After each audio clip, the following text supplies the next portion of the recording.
Hello नमस्कार दोस्तों, मैं एसके सर आपका सेंटर ऑफ एजुकेशन के यूट्यूब चैनल पे एक बार फिर स्वागत करता हूं। आज हम लोग देखेंगे जो मॉक टेस्ट क्लासरूम में चल रहा है, यहाँ ऑफलाइन जो टेस्ट चल रहा है और उसका सॉल्यूशन देखेंगे। 15 जनवरी का जो सेट हुआ है मॉक टेस्ट 15 जनवरी, सभी के क्वेश्चन में लिखा हुआ होगा। जो लोग यहाँ ऑफलाइन टेस्ट देने आते हैं उसके क्वेश्चन में 15 जनवरी लिखा हुआ होगा, बिहार एसएससी का। तो उसका क्वेश्चन जो है उसी का आज मैथ का सॉल्यूशन करेंगे। मैथ में काफ़ी अच्छा क्वेश्चन पूछा गया है, तो जो लोग भी टेस्ट देते हैं मॉक टेस्ट, उनका सॉल्यूशन आपको यूट्यूब के माध्यम से मिल जाएगा। तो हम उसका सॉल्यूशन आज देखेंगे। जो अच्छे क्वेश्चन है, जो एग्जाम में पूछे जाने वाले क्वेश्चन है, उस पर आज बात करेंगे। जो इजी लेवल क्वेश्चन है, जो काफ़ी इजी रहता है, उसको छोड़ दिया गया है। तो आपको देखा जाए तो आज हम लोग स्टार्ट करते हैं बिहार एसएससी के लिए। जो एग्ज़ाम जो है बिहार एसएससी और एसएससी जीडी, ये दोनों के लिए काफ़ी इंपॉर्टेंट होने वाला है ये क्वेश्चन। तो दोनों का है ये, ठीक है। तो स्टार्ट किया जाए। क्वेश्चन पढ़िए, क्वेश्चन क्या कह रहा है। क्वेश्चन देखिएगा, क्वेश्चन बिल्कुल समझ में आएगा तभी आप बनाने की कोशिश करिएगा। तो स्टार्ट करते हैं। कहता है कुछ कृषि श्रमिकों की औसत आय, कुछ कृषि श्रमिक, कुछ कृषि में काम करने वाले लोगों का औसत वार्षिक आय है एस है। कितना है? एस। अन्य श्रमिकों की औसत वार्षिक आय टी है। और उसके अलावा जो है, मान लेते हैं कुछ होगा एक श्रमिक और कुछ होगा, कुछ एक्स होगा और कुछ वाई होगा। इसका औसत आय कितना है? तो इसका औसत आय एस है। और इसका औसत आय कितना है? तो इसका औसत आय टी है। औसत आय एवरेज इनकम, औसत आय मतलब एवरेज इनकम इतना है। कहता है टोटल यानी कृषि श्रमिकों की संख्या तथा अन्य श्रमिकों की संख्या का 11 गुना है। अच्छा, ये भी बोला है कि ये इसका 11 गुना है। तो बोल रहा है कि जो आप यहाँ पर एक स्टेटमेंट पढ़िए, कहता कृषि श्रमिकों की संख्या अन्य श्रमिकों की संख्या का, मान लेते हैं अन्य श्रमिकों की संख्या, अन्य श्रमिक मान लेते हैं एक्स होगा। तो कृषि श्रमिकों की संख्या कितना हो जाएगा? 11x। कितना हो जाएगा? 11x। तो कृषि श्रमिकों की संख्या जो है अन्य श्रमिकों की संख्या, तो माना कि अन्य श्रमिकों की संख्या x है। देखिए यहाँ पर लिखा है श्रमिकों की संख्या का 11 गुना है, तो ये हो जाएगा श्रमिकों की संख्या 11x। ठीक है, 11 गुना हो जाएगा। अब यहाँ पर देखिए कुछ कृषि श्रमिकों का औसत, तो कुछ में कौन हो जाएगा? कुछ में कौन सा हो जाएगा? कुछ। और अन्य में कौन हो जाएगा? ये वाला। अन्य में ये वाला हो जाएगा। तो अन्य में किसको गुना कर लेंगे? इसको x से गुना कर लेंगे और इसको कितना से? 11x से गुना कर लेंगे। ठीक है, एवरेज पूछ रहा है तो उसको मल्टीप्लाई करना पड़ेगा। तथा सभी श्रमिकों का औसत आय क्या होगा? तो सभी का जोड़, सभी का कितना हो जाएगा? इन दोनों को जोड़ दीजिए तो सभी हो जाएगा 11x और 12x। x से x कैंसिल हो गया और आपका यही आंसर आ गया 11s plus T divided by 12। ये 15 नहीं है, 11s है। 11s plus T divided by 12, option number C. क्योंकि हम लोग को बताया गया है एवरेज का मतलब होता है एवरेज का जो मतलब होता है, एवरेज अगर दिया रहेगा तो उसको मल्टीप्लाई कर देंगे नंबर से, तो क्या हो जाएगा? टोटल आ जाएगा। तो ये क्वेश्चन था एक आपका सीधा सा। दूसरा क्वेश्चन ये है कि लिखा है A comma B comma C comma D और कोमा ई। ये जो है 5 विषम संख्याएं हैं। और क्रमिक विषम संख्याएं का मतलब होता है आपको लगातार, ये जो है क्रमिक विषम संख्याएं का मतलब होता है ये लगातार विषम संख्या दिया गया है।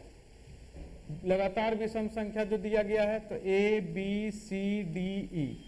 और विषम संख्या का मतलब होता है लगातार का मतलब इससे ये 2 ज्यादा है, इससे ये 2 ज्यादा है, इससे ये 2 ज्यादा है और इससे ये भी 2 ज्यादा है। और जब भी किसी भी लगातार संख्या दिया रहेगा तो उसका जो एवरेज होता है वो होता है बीच वाला संख्या। क्या होता है? बीच वाला संख्या। तो अगर हमारा एवरेज की बात करेगा तो एवरेज हमारा हो जाएगा सी। एवरेज कितना हो जाएगा? सी। कभी भी कोई लगातार संख्या रहेगा या फिर लगातार दोनों के बीच का डिफरेंस हमेशा इक्वल रहेगा, सेम रहेगा, तो क्या कहेंगे? उसका जो एवरेज होता है मिडिल टर्म होता है। और मिडिल टर्म मेरा सी है तो एवरेज होगा। बट यहाँ ऑप्शन में सी है ही नहीं, तो क्या करेंगे? अगर सी ऑप्शन में नहीं है तो क्या किया जाएगा, तो सी क्या हो जाएगा, तो बी का जो वैल्यू होगा इससे 2 ज़्यादा, तो ये बी का जो वैल्यू हो जाएगा a+1 a+2 हो जाएगा। लेकिन सी का जो वैल्यू क्या हो जाएगा, तो सी की जगह पर इससे 2 ज़्यादा ये है, इससे 2 ज़्यादा ये है, इसका मतलब सी का जो वैल्यू होगा a+4 हो जाएगा। क्या हो जाएगा, a+4।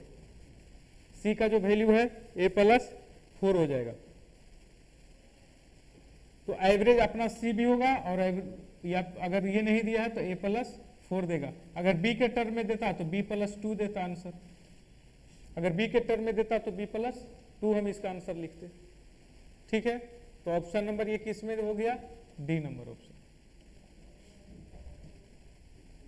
अगला क्वेश्चन देखिए, पढ़िए, समझिए, बनाइए। 750 रुपया ABCD में इस प्रकार बांटना है। किस में बांटना है, A B C और D।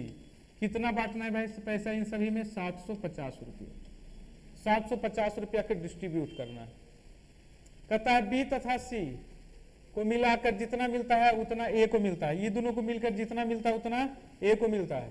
आगे कहता है B को C से 125 ज्यादा मिलता है, B को C से 125 ज्यादा मिलता है, जबकि D और C को बराबर मिलता है। मान लेते हैं D को X मिलता होगा तो C को मिलता होगा VX। D और C को बराबर मिल रहा है, बोल रहा है B को C से 125 ज्यादा मिल रहा है, मतलब ये इसको X + 125 मिलेगा, ये मिल रहा है। और A के बारे में बोला, ये दोनों के जोड़ के बराबर A को मिलता है, तो ये दोनों को जोड़ देंगे तो आ जाएगा 2x + 125। अब क्या है सबका, ये 750 का मतलब क्या हुआ, सबको ऐड करेंगे तो x + x + x + 2x यानी 5x + 125 बराबर 750। अब 750 में घट जाएगा तो 5x = ये 5 750 यानी कर दीजिएगा तो 650 यानी 625 बच जाएगा। कितना बच जाएगा, 625। ये कैंसिल हो जाएगा 5 से, तो x = आ जाएगा 125। x = 125। x का मान आ गया 125। आपसे पूछा a का अंश कितना है, a का वैल्यू देखिए कितना है, a का वैल्यू इतना है, तो a का वैल्यू पुट करेंगे 125 दूना 250 अब प्लस 125, इसका मतलब हो गया 375। कितना आ गया, 375। और ये 375 किस में है, गलत कहाँ आ गया जी, ए का अंश क्या है। ठीक है,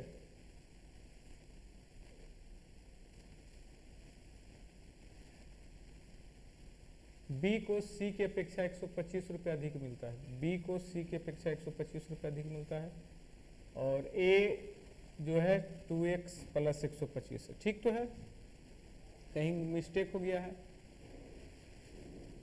625 5 से कटेगा तो 125, 125 दूना 250, 375 होगा। ए का अंश कितना है, 375। 750 रुपया को ABCD में बांटना था। ठीक है, 375 आंसर हो जाएगा।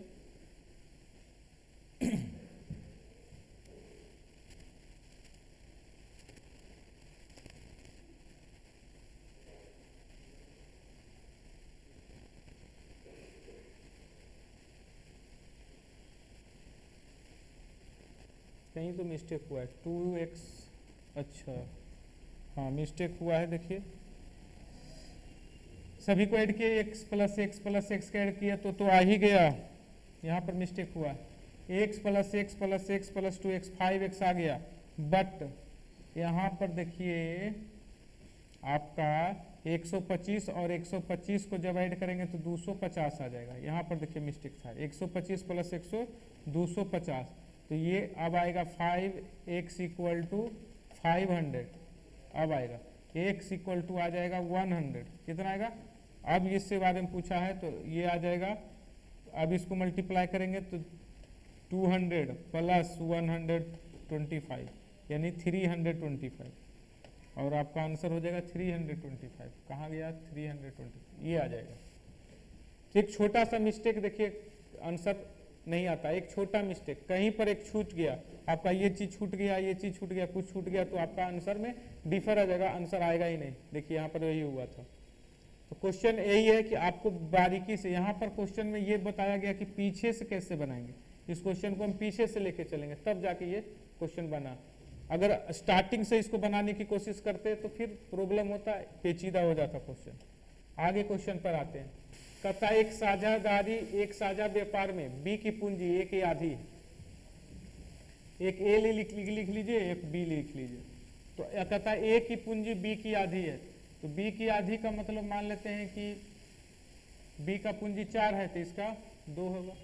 फिर से पढ़ते रहे, एक व्यापार कारोबार में बी की पूंजी ए से आधी है, उल्टा लिख दिए, बी की पूंजी ए से आधी है, मतलब ये 4 है तो ये 2 है। चलिए आगे बढ़ते हैं।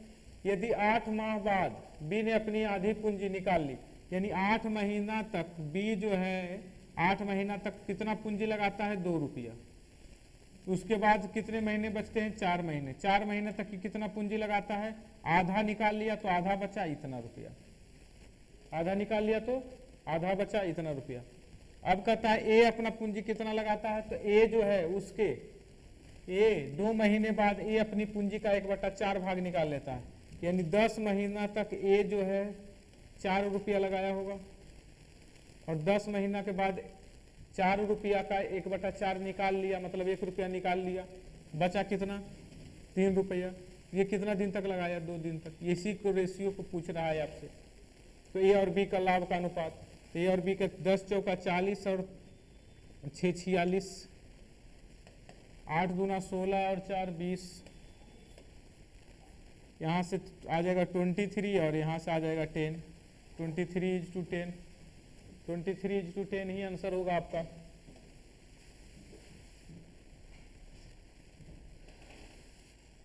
इस तरह का क्वेश्चन को आप इजी से तरीके से बना सकते हैं, ठीक है।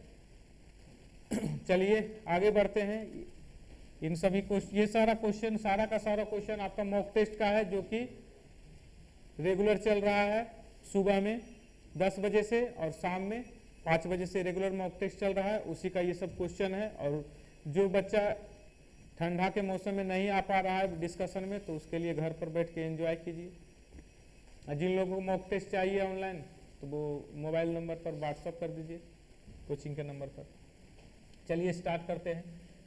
225 रुपया कितना है, 225 रुपया। इस 225 रुपया को आपको बदलना है।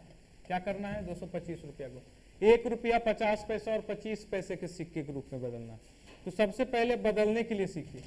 हो दिया हुआ कितना, 1 रुपया 50 पैसा और 25 पैसा। इसके सिक्कों की संख्या दे दिया है, क्या दे दिया है, संख्या। और संख्या किस रेशियो में दिया हुआ है, 8:5:3।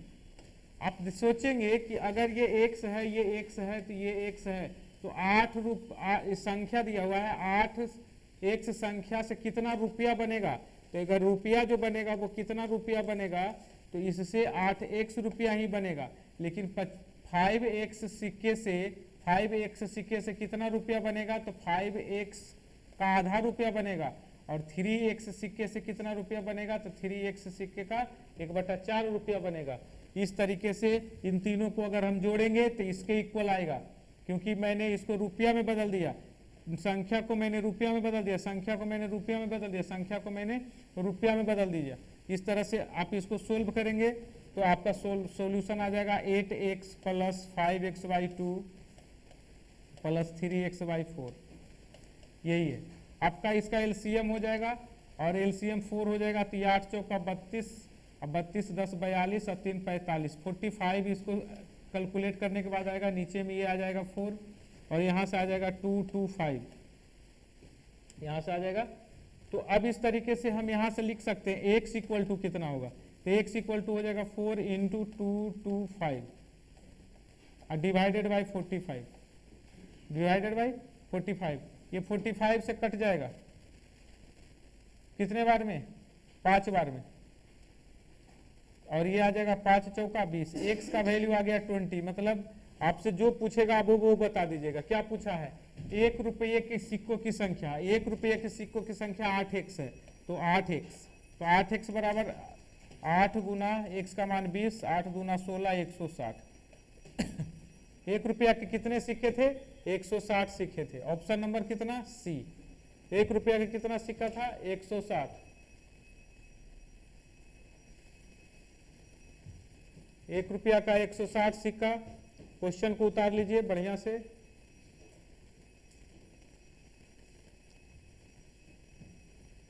ठीक है, आगे बढ़ते हैं। देखिए बहुत ही अच्छा क्वेश्चन जो कि दिया गया है। किसी वस्तु के मूल्य में R% पहले वृद्धि की गई, फिर बढ़े हुए मूल्य पर R% की कमी की जाती है, तो वस्तु का अंतिम मूल्य क्या है? मान लेते हैं पहले वस्तु का दाम 100 रुपया था, जब R% किसी का इंटरेस्ट में वृद्धि करते हैं तो हम इसको लिखते हैं 100 प्लस R डिवाइडेड बाई 100, और जब फिर R% कमी करेंगे तो लिखेंगे 100 माइनस R बटा 100, और इस तरह से फाइनल जो रिजल्ट मिलता है मेरा 1 रुपया का आता है। और मैं जैसे इस चीज़ों को x इक्वल टू लिखना चाहता हूँ तो 100 इंटू 100 इधर मल्टीप्लाई हो जाएगा, यानी 1 इंटू 100 पर 100 डिवाइडेड बाई ये आ जाएगा a plus B into A minus B. कहने का मतलब हो जाएगा 100 का स्क्वायर माइनस R का स्क्वायर। यही आपका आंसर होना चाहिए।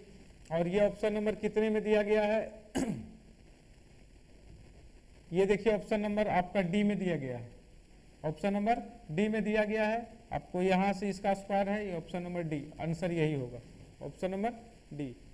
100 रुपया को पहले इंक्रीज किया गया, फिर R% डिक्रीज किया दिया गया, तो जो है ओरिजिनल वाला वैल्यू क्या था? तो ओरिजिनल वाला value x equal to 1 into 1000 divided by 10,000 divided by 10,000 minus R square. ये क्वेश्चन है। यहां पर एक क्वेश्चन देखिए लिखा है, ए एक वस्तु बी को अपनी लागत का 1/5 के लाभ पर बेचता है। सिंपल सा क्वेश्चन है। एक कुछ में खरीदा है सामान को, और कोई अगर 1/5 लाभ पर बेचता है, यहाँ पर क्या लिखा है? 1/5 1/5 लाभ पर बेचा है, तो उस सामान को कितना में बेचेगा? 6/5 में बेचेगा। कितना में बेचेगा? तो हम इस सामान को एक कितना में बेचेगा? 6/5 में। किसको बेचेगा? बी को।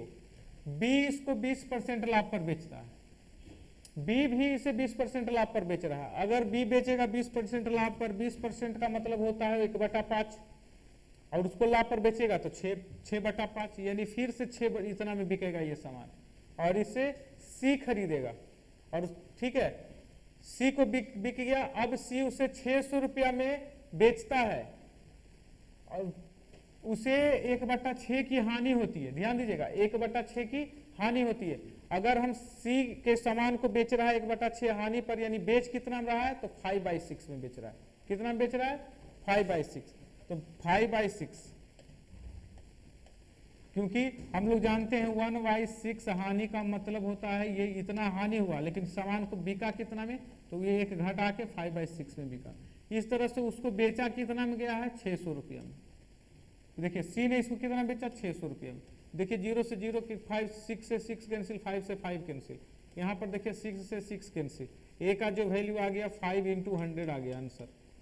ए का जो वैल्यू आ गया 5 इंटू 100, 500। एक लाइन में आंसर हो गया। आप लोग इसको पता नहीं कैसे आगे पीछे 4 बार पढ़ते तो बनाते, एक लाइन में आंसर आ जाता है। अगर क्वेश्चन को ढंग तरीके से पढ़ा जाए तो क्वेश्चन बनाने में कहीं कोई दिक्कत नहीं होगा, क्वेश्चन आराम से बनेगा। ठीक है, आगे बढ़ते हैं। क्वेश्चन देखिए, 1500 रुपया के धनराशि ब्याज की दर से 10%। इसको दो तरीके से क्वेश्चन को बना सकते हैं। एक तो आप एलिगेशन मेथड यूज करके बना सकते हैं, दूसरा है बेसिक तरीका आप यूज करके बना सकते हैं। तो कहता है 10% की दर पर दी गई धनराशि कितना था। तो हम अगर बेसिक तरीका यूज करेंगे तो बेसिक तरीका में लिखा जाता है कि मान लेते हैं 100 रुपया 10% के रेट से दिया गया है ना। तो इस पर ब्याज कितना आएगा? 1 का 10% कितने साल के लिए? 3 साल के लिए, तो गुना 3 प्लस टोटल पैसा कितना है 1500, तो बाकी पैसा दिया गया कितना, तो 1500 माइनस एक्स, कितना परसेंट रेट पर, तो 7% रेट पर, गुना 3 साल डिवाइडेड बाई 100, कुल मिलाकर कितना ब्याज की प्राप्ति हुआ 396। ये इसको कहते हैं बेसिक तरीका, इसको क्या बोला जाता है बेसिक। इसको आप सोल्व करेंगे तो आपका आंसर आएगा। लेकिन अगर हम इसको निकालते हैं एलिगेशन, तो हम सबसे पहले R% निकालेंगे, तो R% का मतलब होता है SI into 100 divided by principal, कितना है प्रिंसिपल है तो 1500 आई इंटू टाइम।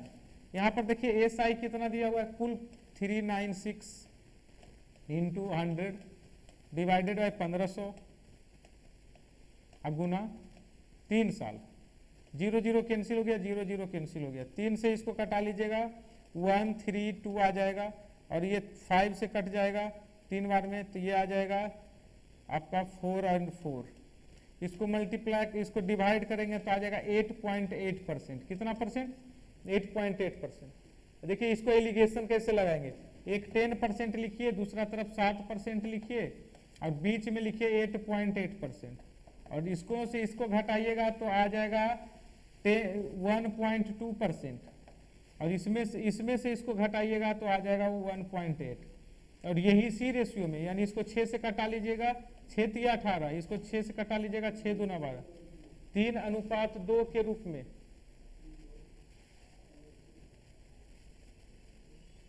3:2 के अनुपात में ये पैसा बटेगा, और 3:2 के अनुपात में पैसा कितना बटेगा तो 1500 रुपया, 1500 रुपया 3:2 के रूप में बटेगा। तो आपसे पूछ रहा है 10% के रेट से कितना होगा, तो 3 जो होता है 10% का रेट होता है, 3 जो होता है वो 10% का रेट होता है 3, तो 3 × 5 बराबर 1500, तो 3 बराबर 900 रुपया।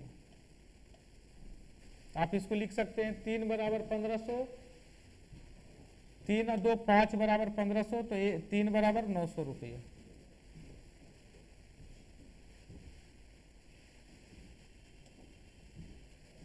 तो इस तरह से क्वेश्चन बन जाएगा।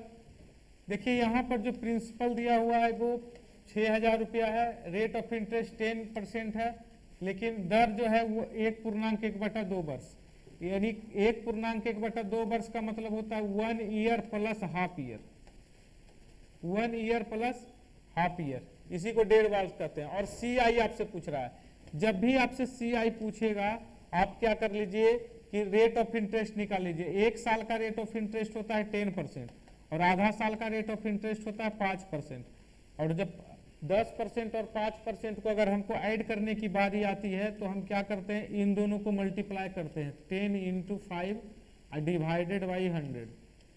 अब देखिए 10 और 5 15 हो गया, और इसको आप डिवाइड करिएगा तो 1/2 आएगा, यानी कहने का मतलब हुआ कि 15.5% कह सकते हैं, इसी को 31/2% कहते हैं, यानी टोटल रेट ऑफ इंटरेस्ट कितना आया 15.5%। टोटल रेट ऑफ इंटरेस्ट कितना आया 15.5%, और अगर 15.5% का रेट ऑफ इंटरेस्ट निकाल देंगे तो आपका आंसर आ जाएगा CI।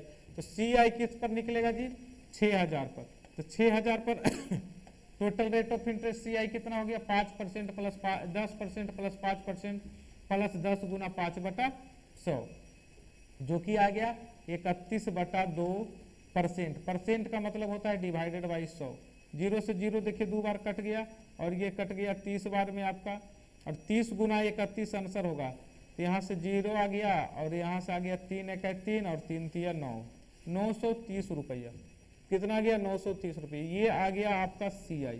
इससे इजी तरीका नहीं होता है, अगर आपको 1.5 साल का दे, 2 साल का दे, 3 साल का दे, 2.5 साल का दे, तो क्या करिएगा 2.5 साल का देगा तो 2%, यहाँ 10% था तो 10% प्लस 10% और प्लस 5% आप निकालते हैं। CI निकालने का यही सबसे बेहतर तरीका है। आगे बढ़ते हैं, क्वेश्चन देखिए बहुत ही अच्छा क्वेश्चन है। एक टंकी में है ना, एक टंकी में 3 नल लगा हुआ है, एक टंकी में 3 नल, 2 नल है भरे वाला, 1 नल खाली करने वाला। तो 2 नल भरे वाला है, कहता है और भी उसे क्रमशः 3 घंटा और 4 घंटा में भर सकता है, तो लिख ही दीजिए। ए जो है 3 घंटा में भरेगा, और बी जो है 4 घंटा में भरेगा, और सी जो है 1 घंटा में खाली करेगा, ये आवर में। और ये इसमें माइनस लगा के चलते हैं क्योंकि ये निगेटिव है, तो माइनस लगा के चलिए। तीनों नल को 3, 4 बजे और 5 बजे खोला जाता है। पहले इसको निकाल लीजिए कि इसका एलसीएम 3, 4, 5 का एलसीएम होता है 12। ये कितना काम करेगा जी? तो ये 4 काम करेगा। ये कितना काम करेगा? तो 3 काम। और ये कितना काम करेगा? तो 12 काम निगेटिव में करेगा, 12 काम निगेटिव में करेगा। मतलब काम को ये बिगाड़ने वाला है। काम को क्या है? ये जो है सी काम को बिगाड़ने वाला है। बताइए 3 बजे कौन चला होगा? तो 3 बजे चला होगा नल ए, और तो नल ए 5 बजे तक, ध्यान देना है, 5 बजे अपराह्न में खोला जाता है, यानी 5 बजे तक की कितना घंटा चलेगा? ये 2 घंटा चलेगा। और ये कितना देर चलेगा? बी 1 घंटा चलेगा बी, यानी 2 घंटा ही चलेगा और 1 घंटा ही चलेगा, तब 5 बज जाएगा। 5 बज गया। 5 बजे तक की कितना काम करेगा? तो 5 बजे तक की काम किया 2 गुना 4 प्लस 3, यानी 11 काम किया। कितना काम किया? 11 काम। अब क्या होता है? नेक्स्ट आवर, यानी 5 बजे के बाद तीनों चालू हो जाता है, तीनों नल ए प्लस बी और प्लस सी तीनों चालू हो जाता है। ए भरता है 4, बी भरता है 3 और सी खाली कर देता है 12। मतलब -5 काम करता है अगला 1 घंटा में। अगला 1 घंटा में -5 काम करता है। टोटल टंकी जो है कितना भर चुका है? 11। टोटल टंकी जो है 11 काम से भर चुका है। उसमें 1 घंटा में -5 काम करता है, तो 2 घंटा लगेगा, यानी 7 बजेगा। जब 2 घंटा लगेगा तो कितना काम हो जाएगा? 11 काम में से 5 काम घट जाएगा, तो 10 काम घट गया। अब बच गया 1 काम। अब बच कितना गया? 1 काम। 1 काम बच गया है, 2 घंटा टाइम लग गया है, यानी 7 बज गया। 2 घंटा लग गया तो 7 बज गया। 7 बज गया। पूरा टंकी अभी तक खाली नहीं हुआ है, पूरा टंकी अभी तक खाली नहीं हुआ है। 1 काम बच गया है। 1 काम को कौन करेगा? तो 1 काम को कौन करेगा? आप देख लीजिए 1 काम को कौन करेगा। अगर 1 काम को करने की बारी है तो तीनों मिल के चूंकि कर रहा है, और तीनों मिल के जो काम कर रहा है वो कितना काम हो रहा है? 7 काम हो रहा है। तीनों मिल के जो काम कर रहा है, 5 काम हो रहा है। तीनों मिल के जो काम कर रहा है वो कितना काम हो रहा है? 5 काम हो रहा है। तो 7 तो बच गया 1 काम। इसको कौन करेगा? तीनों मिल के करेगा तो कितना कैपेसिटी से काम करता है? 5 कैपेसिटी से। तो अब यहाँ से 5 कैपेसिटी से काम करेगा तो 1/5 घंटा लगेगा। इसको मिनट में बदल दीजिएगा तो × 60, और इसको 12 लग जाएगा। इस तरह के 7:12 पर टंकी पूरा का पूरा खाली हो जाएगा। 7:12 यानी अपराह्न 7:12 में टंकी पूरा का पूरा खाली हो जाएगा। क्वेश्चन यही है। आपको अगर इसको समझ के बनाइएगा तो 1 लाइन में बनेगा, 2 लाइन में बनेगा। अगर लेकिन लिख के बनाइएगा तो इस तरह से पूरा समझाना पड़ता है। लेकिन अगर इसको हम ऐसे ही बनाएंगे बिना कुछ समझे तो इतना तो लिखना पड़ेगा। इतना लिखने के बाद ये यहीं सीधे यहीं पर आंसर हो जाएगा। ठीक है।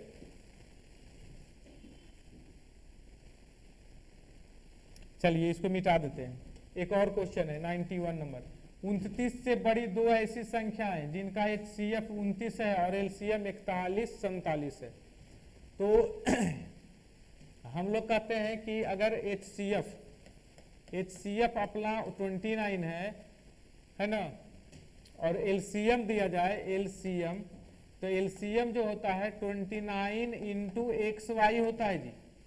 29 × XY कहने का मतलब हुआ कि 29 से ये जो नंबर है पूरा का पूरा कटेगा, क्योंकि 29 XY का वैल्यू दिया हुआ है 4147, और 29 से इसको कटाइएगा तो x का मान आ जाएगा, XY बराबर आ जाएगा 29 का 29 एक बार आ जाएगा 12, 124,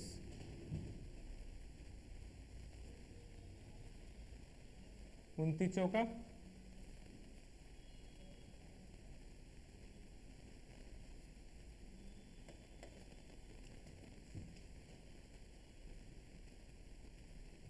16 से और ये कट जाएगा 3 बार में। x गुना x y का मान आ जाएगा 143। 143 देखिए किसका फैक्टर है, 143 किसका फैक्टर है, तो 143 आप मल्टीप्लाई करेंगे 13 गुना 11, इसको मल्टीप्लाई करेंगे 11 गुना 13, 11 गुना 13 करिएगा तो 143 आता है। कहने का मतलब अगर इसका एक फैक्टर x है और एक फैक्टर y है तो इसका मतलब हो गया इसका वैल्यू 11 हो गया, इसका वैल्यू 13 हो गया। अब कह रहा है तो इन संख्याओं का योग बताइए। तो संख्या क्या होता है, संख्या जो होता है अगर फर्स्ट नंबर की बात करें तो संख्या हो जाएगा आपका 29x और दूसरा जो होगा 29y, और कह रहा है इसका योग निकालिए। इसका योग मतलब क्या होगा, दोनों का जोड़, तो 29 कॉमन हो जाएगा, x प्लस वाई हो जाएगा, 29 कॉमन हो जाएगा, x प्लस वाई हो जाएगा, यानी आंसर आ जाएगा 29 इंटू एक्स का मान देखिए कितना है 11 और y का मान 13, तो 11 प्लस 13, 11 प्लस 13 29 इंटू 24, यहां से मल्टीप्लाई करिएगा, है ना, यहां से मल्टीप्लाई कर लीजिए, यहां से आ जाएगा 29 चौका और 29 दूना 58 और 11, 58 और 11 69। ये देखिए option number B, option number B. Multiply करेंगे क्योंकि फर्स्ट नंबर जो होता है इतना और सेकेंड नंबर इतना, first number plus second number का जोड़। अगर कोई नंबर होता है HCF अगर इतना होगा तो फर्स्ट नंबर इतना, सेकेंड नंबर इतना और LCM इतना, ये कहलाता है। आप इसको माइंड में सेट रखिए, क्वेश्चन इससे बहुत बार पूछा गया है। और आज का लास्ट क्वेश्चन बेहद ही सिंपल सा साधारण सा क्वेश्चन है, इसको आप बिना पेन उठाए भी बना सकते हैं, पढ़ना पड़ेगा क्वेश्चन। एक आदमी अपनी संपत्ति, पत्नी और 2 पुत्र, एक वाइफ को देता है और एक जो है ना सन को S1 और एक S2 को देता है।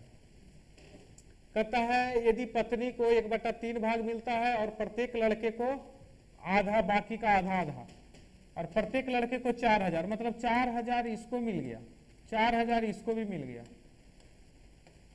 यानी 4000 4000 8000 मिल गया। और पत्नी को 1/3 मिलता है, यानी कि बेटा लोग को कितना मिला है 2/3, और ये 4000 4000 क्या है 8000।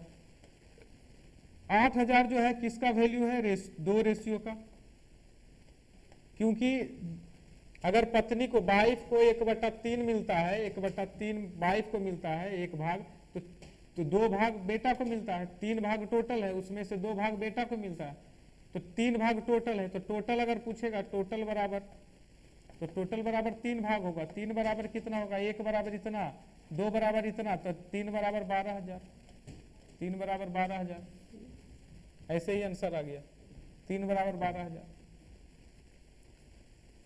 और आप लोग कमेंट सेक्शन में किन्हीं को क्वेश्चन पूछना है तो क्वेश्चन आप कमेंट सेक्शन में लिख दीजिए कि कौन सा क्वेश्चन पूछना है, क्वेश्चन नंबर लिख दीजिए कि आपको जो लोग बिहार एसएससी का सेट बनाते हैं और उनको डिस्कशन चाहिए तो क्वेश्चन नंबर लिख दीजिए। बाकी मैंने अपने हिसाब से जितना क्वेश्चन बेहतर था मैंने कोशिश किया कि बना दें।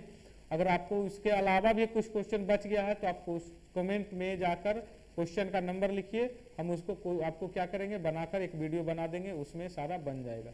ठीक है, तो आप लोग जो चाहते हैं कि क्वेश्चन आपको बताया जाए, आपको पूछना चाहते हैं, क्वेश्चन नंबर को आप कमेंट सेक्शन में लिख दीजिए और इसी तरीके से अपने दोस्तों के साथ शेयर कीजिए। और जो लोग टेस्ट देना चाहते हैं, ऑफलाइन टेस्ट चल रहा है, और जो लोग पटना में अवेलेबल नहीं है, कहीं बाहर हैं, तो वो हमसे कॉल करके बात कर सकते हैं, उनको कैसे प्रोवाइड होगा टेस्ट ये आपको बता दिया जाएगा। ठीक है, तो नेक्स्ट वीडियो के लिए फिर से बाय बाय, धन्यवाद।